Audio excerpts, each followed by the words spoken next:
Swallow a pill with nothing in it, no medicine, no active ingredient at all. And sometimes your pain disappears anyway.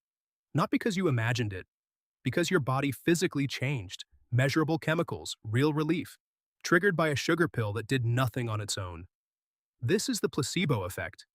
And the closer scientists look at it, the stranger it gets. In 1955, a Harvard anesthesiologist named Henry Beecher gathered study after study and found the same impossible pattern in each one. Across thousands of patients, roughly a third of them got better on treatments that contained nothing at all.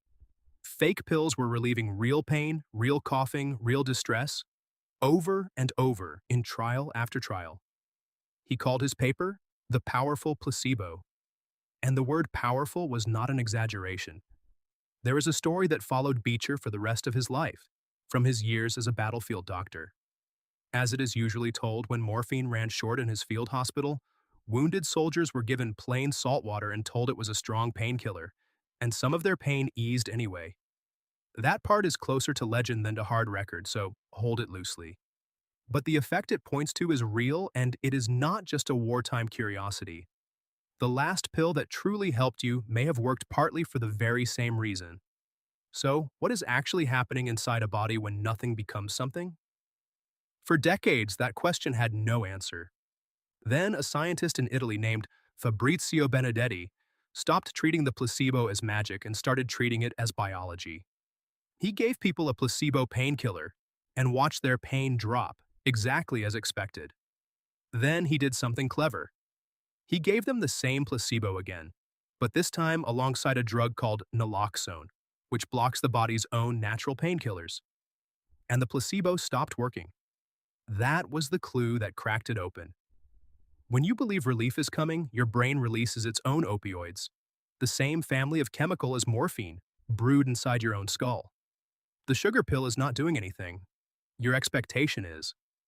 The pill is just the signal that tells your brain it is safe to open a pharmacy it was already carrying, and it goes deeper than pain. In people with Parkinson's disease, the core problem is a shortage of a chemical called dopamine. Give those patients a placebo they believe is their real medication, and brain scans show dopamine flooding in on cue, the exact chemical they were missing, released by belief alone. The body was not faking the improvement, it was manufacturing the cure. Which leaves one obvious explanation. Deception. The placebo works because you were fooled. You thought the pill was real, so if that is true, the next experiment should have failed completely. Because in it, nobody was fooled at all. At Harvard, a researcher named Ted Kapchuk gave patients with a chronic gut condition a bottle of pills and told them the truth to their face. These are placebos. They contain no active ingredient. They are, quite literally, sugar pills. He told them it might work anyway. It should have been a dead end. Instead, the patients who knew the pills were empty improved more than the patients given nothing at all. Read that again. The effect survived the truth. The lie was never the ingredient. So, if it is not the lie, what is it? It seems to be the entire performance wrapped around the pill. A placebo injection relieves more than a placebo tablet. The bigger the ritual, the bigger the effect. A red pill acts more like a stimulant, and a blue one more like a sedative, purely by color. And a placebo that costs more works better than a cheap one. The same empty pill, marked up, and the body responds to the price tag. The chemistry in every case is identical. Nothing. What changes is only the story around it. And that story cuts both ways. If belief can heal you, belief can also harm you. The placebo's shadow with a name of its own. The nocebo effect. Warn a patient that a harmless substance will cause nausea, and some of them genuinely fall sick. Read the side effects of a real drug aloud in enough detail, and people taking the fake version start reporting those exact symptoms. Your expectation does not only summon relief, it can summon suffering out of thin air, which brings scientists to something uncomfortable. At some point, they stopped trying to remove the placebo effect from medicine because they finally understood they couldn't. It was already inside every treatment ever tested. Every real pill that has ever helped anyone worked partly through its chemistry and partly through the belief that it would, and the two cannot be pulled apart. And worse, the effect seems to be growing.